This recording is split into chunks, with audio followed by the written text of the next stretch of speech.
Hola, muy buenos días. Estamos en un nuevo programa de Llegó la Hora con Pedro Sánchez de Mil Líderes por Colombia. Y hoy estoy también súper contento porque tengo una súper invitada. Estamos con las mujeres, mujeres emprendedoras, mujeres fuertes, mujeres decididas, con carácter.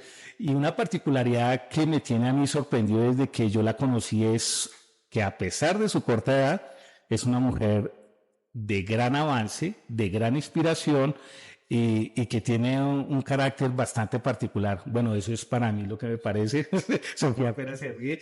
Sofía Orrego, muy buenos días. Bienvenida a Milieres por Colombia. Buenos días, Teo. Gracias por invitarme. Gracias a todas las personas que hacen posible este programa, porque detrás de todo esto hay un gran equipo que está haciendo cosas maravillosas Ya lo y me viste. encantó verlo, exacto. Me pareció lo máximo, entonces gracias a todos por invitarme. Es un gusto para mí estar acá y sobre todo pues en el marco de uno de los programas en los que participamos y de donde nos conocimos, que es Mil Líderes por Colombia. Entonces, muy chévere este espacio, muy chévere compartir y hablar un poquito de todo. Bueno, sí, de tu vida, ¿no? ¿Quién es Sofía Orrego desde chiquita? ¿Cómo fue toda la cuestión? Porque mira que algo cuando estuve investigando tu Instagram, lo que más me impactó es que yo veía que ya en el colegio Ujú. tú te empezaste a rodear con gente del gobierno, allá en tu Sí. departamento. Entonces, cuéntanos quién es Sofía y cuál ha sido su influencia. Bueno, ¿quién es Sofía? Yo creo que para esto hay que remontarnos como a toda una línea del tiempo Sí. interesante, donde empieza desde muy niña. Yo siempre fui muy curiosa ante la mayoría de cosas, siempre tenía más preguntas que respuestas y eso intento además mantenerlo, porque creo que hay mucho valor en las preguntas. Sí. Entonces, desde muy pequeña yo tenía muchas flexibilidades en mi casa para probar. Entonces yo quería probar ser cantante y mis papás me apoyaban en esto. Yo quería probar ser deportista, entonces probé varios deportes. En el colegio, que me gustaban las ciencias, me gustaba la medicina, me gustaba la química. Después me gustó las ciencias sociales, porque siempre me gustaban muchas cosas Sí. y nunca tuve como este marco donde tienes que escoger uno desde muy pequeño. Entonces yo creo que inició así esta historia de una niña muy curiosa que tuvo la capacidad, digamos, de probar qué era lo que le gustaba en el mundo, en el campo del conocimiento. Y de ahí entonces empieza un poco toda la historia Pero de es mi bueno vida. precisar en qué lugar era, porque no eres de acá de Bogotá, ¿no? Ah, exacto, sí. Yo soy ibaguereña, orgullosamente tolimense además. Sí. Y tengo pues 20 años actualmente. Yo nací pues sí en la capital, pero mi familia es bien curioso porque viene del norte del Tolima, la parte de mi mamá, y por parte de mi papá del Tolima, como los dos extremos del O departamento. sea, son rurales, tus padres son rurales, campesinos. Pues ellos no, o sea, su familia, digamos, sí fue de esas dos zonas, Sí. pero nunca se dedicaron a las labores de campo. Ah, listo. Exacto. Y ellos se fueron desde muy pequeños también a vivir a Ibagué. Ah, bueno, listo. Exactamente. Y pues viene toda también como una historia familiar, ¿no? Claro. Porque al final yo creo que uno es la historia que también trae a través de su familia. Entonces, pues crecí, digamos, en este entorno muy lindo, muy familiar. Nosotros, toda la familia vivía en una sola cuadra. Ah, Entonces sí. vivía mi tía en una casa, en la casa al lado mi abuelita, nosotros. Wow. Entonces siempre fuimos una familia muy unida. Y eso también sí es hermoso porque entonces era Ah, los diciembres, los cumpleaños, el Día de la Mujer, el Día de wow. todos los días se celebraban. Cada domingo había mínimo un cumpleaños o una fecha. Y siempre era muy familiar. Y eso es un privilegio, ¿no? Es un Porque, privilegio grandísimo. Y éramos una familia además de muchas mujeres. Entonces, entre todas las primas, solamente había un niño que es mi hermano menor.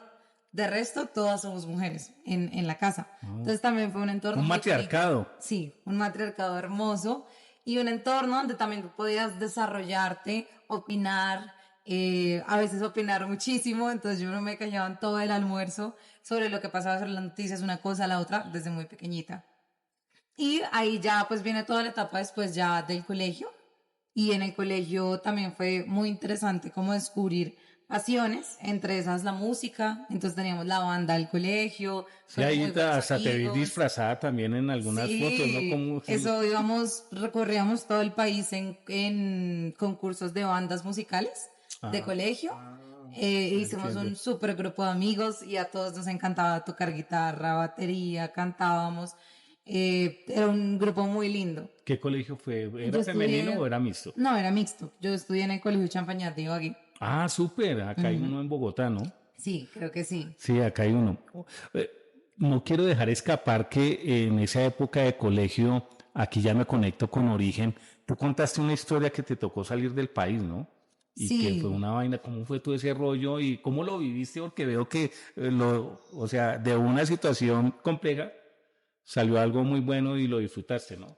sí, sí, yo creo que a veces en las historias siempre contamos el cómo hemos superado las situaciones, cómo todo ha sido hermoso, pero creo que parte también de lo que somos también viene de, digamos, las dificultades y también los retos que plantea la vida. Entonces yo creo que yo tenía una personalidad muy particular porque era precisamente muy inquieta y eso hacía que no encajara muy bien a veces entre los grupos de niños y niñas. Sí. Entonces, en La un momento, preguntona, la sí, era muy fastidiosa. fastidiosa, preguntaba todo el tiempo, a mí me encantaba andar con los profes, pero era porque quería saber más. Claro. Y eso muchas veces pues no es Bien visto. tan divertido entre los niños, además que pues no jugaba como lo típico, eran muchas situaciones. Entonces, en ese tiempo, pues hubo unas situaciones de como de bullying muy fuerte en el colegio, ¿Qué edad como tenías, Marta? ahí tenía 15 años, ¿15 años? Wow. menos, 14 años, ¿En qué grado estabas? en noveno, Wow. entre octavo y noveno, como entre 13 y 14 años. Duro.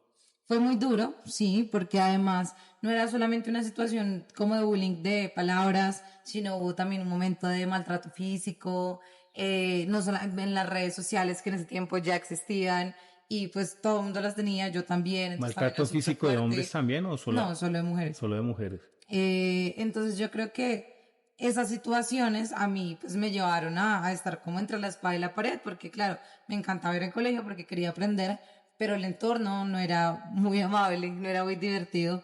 Entonces eso llevó a que yo decidiera en un punto como desescolarizarme y terminar el colegio en los primeros meses del año. Entonces hice el colegio. Y el resto del año me fui a vivir a Australia. Creo que también es una cuestión de privilegios, porque una parte de mi familia vivía allá. Entonces, un poco fue como necesito encontrar otras perspectivas, alejarme un poco también de este contexto que ya, Oxigenarte claro, estaba también como acabando con mi personalidad, con mi con tu confianza, identidad. con lo que yo también había construido. Sí. Y lo que yo decidí fue irme en ese momento, también con apoyo de mis papás y de los privilegios. Eso, O sea, para un poquito, porque es que eso es lo que me ha parecido curioso en tu vida, Sofi, es de que siempre has sido autónoma. Entonces tú sí, tomas las decisiones, hablas con tus padres y tus padres has encontrado el apoyo, que eso es una gran bendición, porque ser autónomo a los 14 no es fácil, y el mío en definitivamente. particular. Pero cuando uno tiene esas capacidades y los papás lo apoyan, la historia cambia. Entonces, Sí. eso fue lo que sucedió en tu vida. Y también no sé si estoy mal o me lo soñé, pero tú me vas a sacar de que hubo unos procesos a nivel del colegio que te dieron, que tú hacías como labor social y toda esta cuestión, y todo eso te lo validaban dentro de la cuestión escolar de tu colegio. Entonces, cuéntanos y háblanos de eso, porque lo que a mí me ha impactado de esa historia es que tú le diste fue soluciones. O sea, si hubo una cuestión de bullying fuerte, la cuestión, tú dijiste, bueno, vamos a ver y vamos a ir a dar soluciones. Y Exacto. que empezar a dar soluciones desde los 14 no es fácil, ¿no? A uno se las dan los papás, los Sí, profes, el colegio. Entonces, retomamos un poquito eso y cuéntanos como muy ok. al detalle, que eso es muy bonito en tu historia. Yo creo que hay dos puntos. El primer punto es que definitivamente yo creo que cuando los padres dan esta autonomía y además soportan las decisiones, uno empieza también a crear mucha más, digamos, esa personalidad fuerte y de confiar en lo que uno esté haciendo. Mis papás siempre eran, y si te equivocas, pues no pasa nada. Pues vuelves y lo intentas y tomas otro camino. Es que tienes que hacerlo perfecto a la primera. No, pues hay muchas posibilidades y acá estamos para apoyar, para soportar. Entonces creo que esa confianza de no pasa nada si te equivocas, no pasa nada si no es el camino, a mí me daba mucha tranquilidad de proponer cosas que en ese momento se me ocurrían. Entonces, cuando me voy del país por esos meses, era un poco también, mis papás fue como, bueno, refuerzas tu inglés, compartes con esa parte de la familia, también te despejas de las situaciones que están sucediendo Y efectivamente cuando me voy, pues me encuentro con un mundo gigante. O sea, fueron 2 días volando de noche. Sí, sí, Entonces sí, era un mundo inexplorado para alguien a los 15 años recién cumplidos, sí, que me llevó a darme cuenta de que realmente como que el mundo es tan grande, pero también es tan grande como uno se lo pueda soñar. claro. Entonces yo soñaba con ir y lo logré también. Entonces después, cuando ya regreso otra vez a Colombia y al colegio, ¿Regresaste al mismo colegio?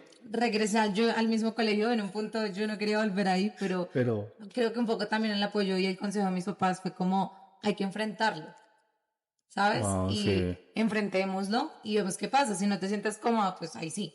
Y además que era un colegio en el que yo había estado desde chiquitica, como desde los 2 años. No, ya habían Entonces ya crecido había todo los un que te proceso. hacían bullying, ya habían crecido y habían madurado. Ajá, Cuéntanos cómo fue eso. ahí cuando yo regresé, fue con muchas ideas. Entonces como que inventamos en el colegio cosas como, no sé, la radio, inventamos en el colegio. Yo trabajaba mucho en temas como de pastoral, porque además es un colegio católico. Ah, eh, sí, pastoral católica. Pastoral católica. Entonces Wow, yo también estaba como en los grupos de pastoral, bien. estaba pues todavía en la banda, daba discursos, iba a muchos concursos y el colegio también me apoyaba y me daba mucha flexibilidad. Y ahí me empezó a gustar mucho el mundo como de la oratoria, del debate. Entonces me daban la posibilidad de, por ejemplo, ir al modelo de colegios que organizó la Organización de Estados Americanos en Medellín cuando estaba como en décimo, de venir a concursar acá en el Congreso de la República, en el modelo Congreso de la República Estudiantil, Sí. que era una simulación por 2 días, donde eras congresista y debatías proyectos de ley y ganabas, digamos, los que mejores tenían ponencias, haciendo todo este trámite legislativo cercano a los estudiantes. Entonces eso me encantaba y el colegio me daba la flexibilidad de venir, de mandarme un profesor tutor, de armar un equipo y eso también fue muy chévere. Pero eso también hizo que fuera como que otra vez despertara, digamos, dificultades en mi entorno social, porque entonces nunca iba a clase, pero sacaba buenas notas. Y yo, en serio, me esforzaba en el colegio, pero es porque me gustaban hacer otras cosas. Claro. Recuerdo que como en décimo, yo me gané como el primer puesto en el salón y muchos papás se fueron a quejar porque yo no iba lo suficientemente a clase, igual me ganaba el primer puesto, pero las notas eran claras. Entonces, siempre el entorno ha sido bien difícil para destacar. Ahí de pronto cabía el dicho, yo no sé, ese es un dicho bien antiguo, ¿no? La envidia es mejor sentirla. Bueno, es algo así el dicho, ¿no? Sí, Entonces, eso fue lo que te pasó, yo creo, ¿no? sí, yo creo que sí, pues no sé si envidia, pero lo que sí es que en un punto eso también me forjó carácter. Indistintamente de lo que los demás piensen, este es el camino que yo y mi familia consideramos que quiero seguir porque me apasiona. Y, No no, habría otro motivo. y que la evidencia de los hechos, pues lo que tú dices, o sea, bueno, ¿por qué sacó el primero? No, pues ahí están las notas. Sí, o Y sea, era no, como, era irrefutable. Pero hablemos un poquito del proceso, porque hay muchos jóvenes, y yo también soy docente, hay muchos jóvenes en grado décimo y once que cuando uno les nombra estos espacios se asustan, ¿no? Y dicen, no, pero allá qué vamos a hacer, claro, allá qué vamos a hacer. claro. Entonces, cuéntanos cómo fue esta experiencia de la Organización de Estados Americanos, porque es importante que los chicos jóvenes hoy, a partir de los 12, 13 años, entiendan que estos son los espacios en los que ustedes tienen que empezar a experimentar su vida estudiantil. Es que creo que en lo que tú dices, Teo, está la clave y es que ese tipo de espacios te permiten equivocarte, ¿sabes? Porque es una simulación. Un día puedes ser congresista de la República y ya has probado en un modelo congreso que te puedes equivocar y está bien porque son procesos formativos. Claro. Entonces, como lo primero que yo diría es, primero, atreverse a hacerlo con miedo. Lógicamente, para mí Claro. no era tampoco sencillo. Tenía que viajar a Medellín, tenía que organizar mi discurso. Cuando estuve en el de los Estados Americanos, yo gané a mejor discurso general, porque yo en serio me preparé como toda la noche con mis compañeros, preparamos los discursos y en medio de todo, uno a veces cree que en estos ejercicios va a ser aburrido, Sí. como, ay, mira que, pero la verdad es que es súper divertido Y porque es conoces emocionante. personas súper Sí. importantes, pero también haces muy buenos amigos en esos grupos que les tienen como estos intereses comunes, que además te entienden lo que te apasiona Wow. y se apoyan a construir. Entonces, nos acostábamos a las 11:30 de la noche redactando el discurso con la profe, estábamos todos sentados en la mesa y pensando qué más decimos, cómo lo mejoramos. Entonces yo creo que el primero es eso, como atreverse, y de nuevo, si se equivocan no pasa nada. Son espacios formativos y esa es la idea, acercarse a eso que a uno le va apasionando para que a medida que va avanzando, pues vayas equivocándote. Es que en equivocarse hay mucho valor y siempre aplaudimos los éxitos y como fuiste el mejor discurso general. Sí, pero estaba muerta de los nervios al principio. En la primera vez que, por ejemplo, di un discurso, me enredé y cambié los párrafos y yo estaba en shock, como, ay, lo hice mal. Y fue como, está bien, lo vuelves y lo intentas. Y así en los diferentes espacios formativos. Entonces yo creo que eso. Y lo otro que diría es que a veces uno como que se centra mucho en solo su entorno y esto también te ayuda a ver que hay un mundo de posibilidades. Y después, por ejemplo, cuando te gradúas, ya has visto, por ejemplo, en mi caso, yo escogí la rama del derecho y ya había tenido cercanía con Congreso de la República, con Organización de Estados Americanos y dije, bueno, quizá por este lado le da un poquito más de claridad a uno, porque uno a esa edad, Claro, pues es muy difícil saber por dónde agarro. sí. Esa fue tu primera pregunta. ¿Y cuál fue la segunda?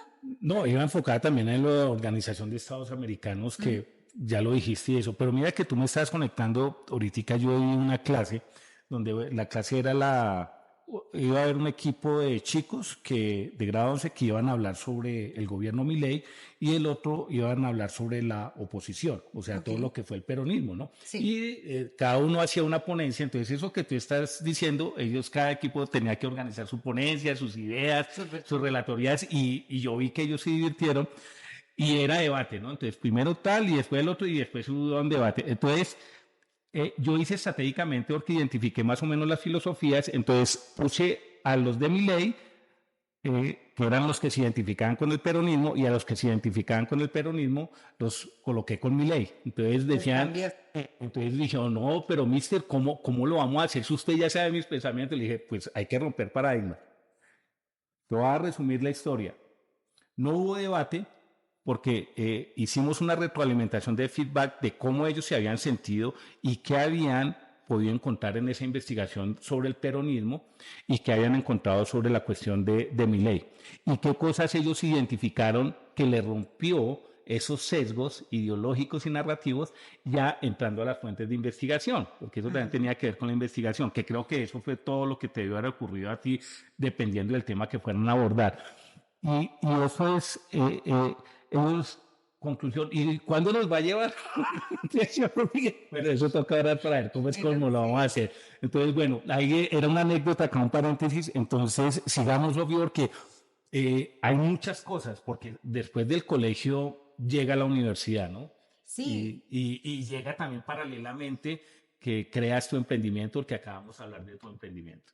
sí. Entonces ahí ya termina toda la época de 10º, 11. 11 estaba en pandemia, Sí, además. Entonces mi grado fue con tapabocas, con los compañeros distanciados, con muchas cosas y muchos retos además. claro.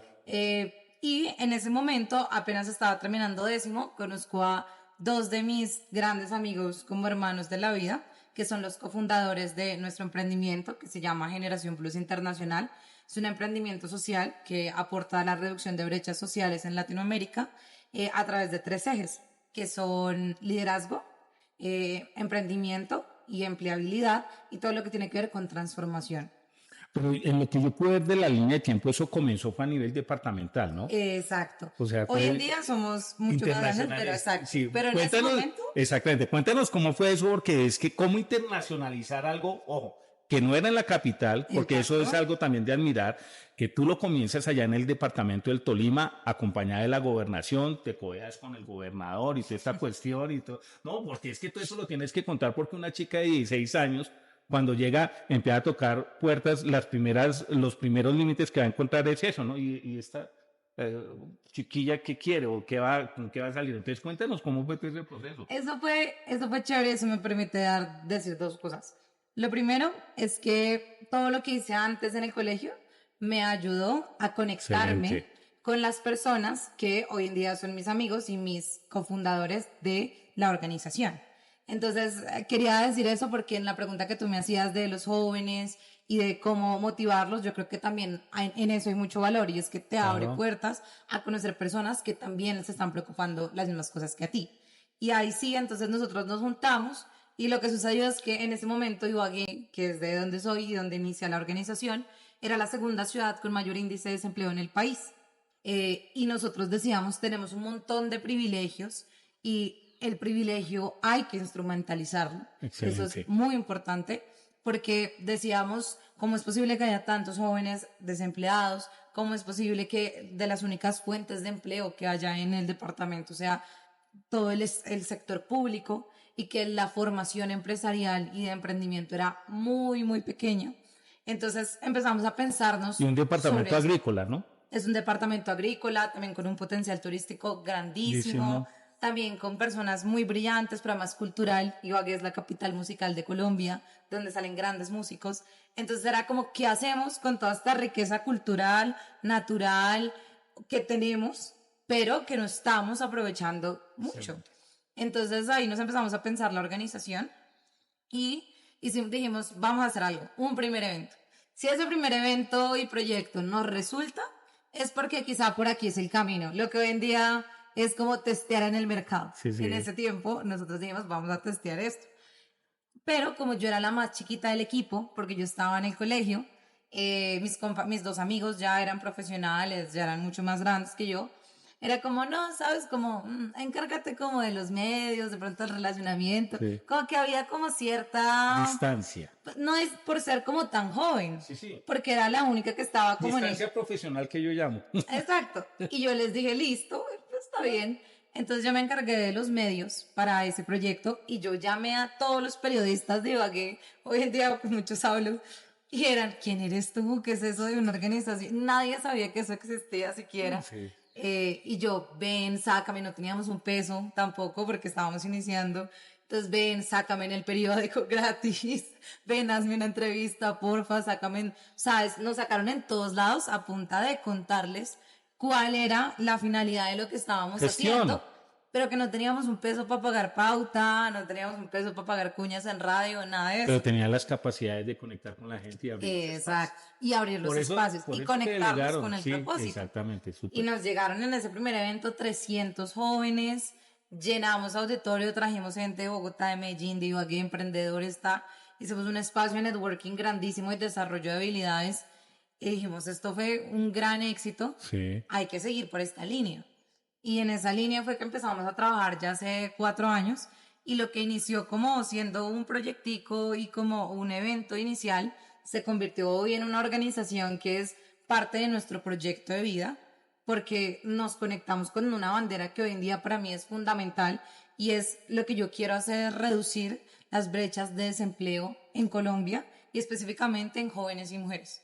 Y eso lo estamos materializando a través de la organización, pero también a través de mi vida profesional general. Sí. Y así cada uno de los cofundadores y personas que hacen parte hoy de la organización. Hoy tenemos un equipo de voluntarios en el departamento grandísimo, profesionales, que en este momento no reciben retribución alguna más que literalmente que creen en la bandera del proyecto Sí. y entregan por eso sus capacidades técnicas, su tiempo, porque creemos en que el departamento debe y debe crear un tejido empresarial más sólido para que logremos avanzar y que realmente podamos desarrollar todo lo que tenemos para dar y para mejorar la calidad de vida de los demás. Después de este primer evento, entonces, ese distanciamiento profesional ya se acabó. Sí, sí, Ah, se ya acabó, tenía ya. un nivel, Parma, no Nos está chiquilla, conocimos pero también, como nos ve hicimos la amigos. vaina. Y yo fue como, Wow. ok, bueno, trabajémosle a esto, que esto es con trabajo. Sí. O sea, esto aquí no es sí profesional, sino es resultados. Y vamos a trabajarle duro porque además, pues, por ejemplo, nosotros pagábamos Cámara de Comercio de la Del plata. Yo bolsillo, con mis sí. papás, él con lo que conseguía, Sí. y que pagar, sacar los estatutos, formales, todo fue, digamos, autogestionado del sí. bolsillo. Y afortunadamente mis papás pues me apoyaban en ese momento. Y cuando yo llego a la universidad, yo decido venirme a Bogotá, lo que era muy fuerte. Cuéntanos esa parte porque ese es otro desafío también para todos los que nos están viendo y entiendan de que muchas veces uno tiene que tomar decisiones donde todas las cosas le van a cambiar. Y es comenzar de cero, ¿no? Sí. Y más cuando no le toca venirse así como en solitario y eso. Entonces, cuéntanos cómo fue eso y por qué 2 carreras. Y en los Andes. Sí, que también fue un privilegio Sí. grandísimo. ¿Qué fue lo que pasó? En ese momento yo tenía que escoger carreras y yo estaba entre tres bien distintas. Entonces yo quería estudiar medicina, quería estudiar comunicación social y periodismo o quería estudiar derecho. Eran como mis tres opciones y yo, no, estoy perdida. Sí, Porque claro. tú sabes cómo hay gente que dice, no sé, historia, ciencia política y Sí, filosofía. sí. Que uno dice, ok, como que están relacionaditas. No, las mías eran súper diferentes. Entonces Y tienes empecé pinta de a... médico con las gafas. Cuando te las colocas, tienes pinta de médico. Y me gusta mucho, empíricamente lo estudio porque me Dale. parece apasionante. Pero entonces escogí el derecho por la cercanía que tenía con los procesos y me había dado cuenta que era buena, me gustaba. Pero lo más importante para mí, y en ese momento lo entendí, es que eso eran herramientas que me iban a ayudar a cumplir con mi objetivo. Necesitaba entender el Estado, necesitaba entender cómo funcionaba normativamente para lograr generar programas que me llevaran a cumplir mi meta, Sí. que era la reducción de las brechas de desempleo.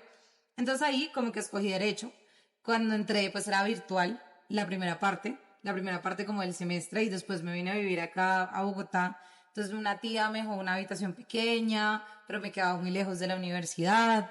Yo no conocía cómo moverme, yo extrañaba mucho a mi familia además, Claro. porque pues, yo vivo en un hogar como muy unido y acá yo estaba totalmente sola. Sí. Entonces también fue duro como ese proceso de adaptación y llegas a una universidad como pues es la Universidad de los Andes, que es grandísima y tiene muchísimos estudiantes entonces para mí era todo un Claro. boom.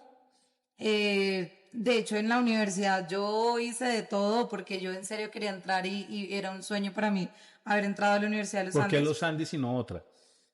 Porque a mí me gustaba que los Andes era una universidad con una libertad de pensamiento muy grande. Sí.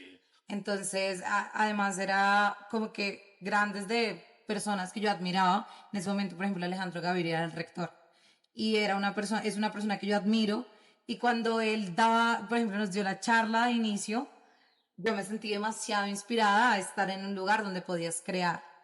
Y creo que los Andes es un poco eso. Nosotros, más que estar como en la norma, Sí, así, sí. es más como, bueno, ¿cómo creamos? ¿Qué nos inventamos? ¿Qué hacemos distinto? A veces se rinde a mí porque yo no tengo todos los códigos, yo me voy a graduar y no tengo todos los códigos, porque nosotros somos mucho más de cómo creamos y hacemos las cosas Sí. distintas. Entonces me gustó mucho la Y, forma de pensar. y viste la foto icónica de ellos cuando se fundó hace 2 siglos, ¿no? Con Sí, Einstein y con todo Einstein, Mario Einstein. Lacerna. Y yo decía, ¿qué? O sea, como Esa alguien de foto Ibagué, vende. del Tolima, que sus papás vienen del norte y del sur, Sí. está aquí en una universidad fundada casi con todas las ideas de Albert Einstein, Sí. junto con Mario Lacerna. O sea, me pareció una locura, un sueño. Súper. Y ya, entonces cuando entré, me pasó que sentía que me faltaban herramientas para gestionar mis proyectos. Entonces decidí entrar a administración de empresas y entonces ahí como que complementé el conocimiento jurídico con las habilidades administrativas. Cuéntame eso que ahorita comentabas que, si lo entendí bien, es que haces 2 carreras y pagas una. Sí, o sea, en los Andes funciona así en general. Ah, sí. Tú puedes escoger, eso es de acuerdo también a tu promedio. Sí. Tú mantienes cierto promedio para que Ah, no, puedas entonces uno se poder. debe ser una lumbrera para que se puedan dar eso. Creo Sí, o que no, más es o que me menos. gusta. Sí, no, pero ¿cuánto es tu promedio? Ah, no, no es, creo que es como 4-1 porque Ah, voy ya listo. en séptimo, o sea, he visto hartas materias y unas que me Sí, han costado mucho, cálculos. Dios santo, eso ha sido lo más difícil que yo he tenido que aprender en la vida. listo. Muy duro. Entonces ahí ya entro a la universidad y en la universidad yo decía, ¿qué es todo esto? O Sí. sea, sabes cómo empiezan a hablarte de startups, de emprendimiento, de fondos de inversión, de pan, pero en el derecho entonces en cómo los programas se conectan con el Estado y yo tenía mi emprendimiento pensado únicamente para el Tolima y les dije, vamos a meterle la ficha a esto que hay mucho por hacer. Entonces abrí ese pensamiento conectándolo con lo local, conectándolo con la organización que ya venía de base y además también con un equipo de voluntarios profesionales súper tesos empezamos a pensarnos en las estrategias para hacer crecer este emprendimiento. ¿Sabías que los primeros test se hicieron en la universidad, los primeros test acá en Colombia se hicieron en la Universidad de los Andes? Wow, no Sí, sabía. allá Muy comenzaron. interesante. Bueno, entonces sigue con la historia que está Que está apasionando, buena. porque, sí, no, porque ahorita llega el mundo de la internacionalización, cómo fue toda esa vaina. Bueno, Sí, ay, eso fue lo máximo. O sea, eso ha sido una de las grandes experiencias. ¿Qué pasó? Cada uno de nosotros, cofundadores,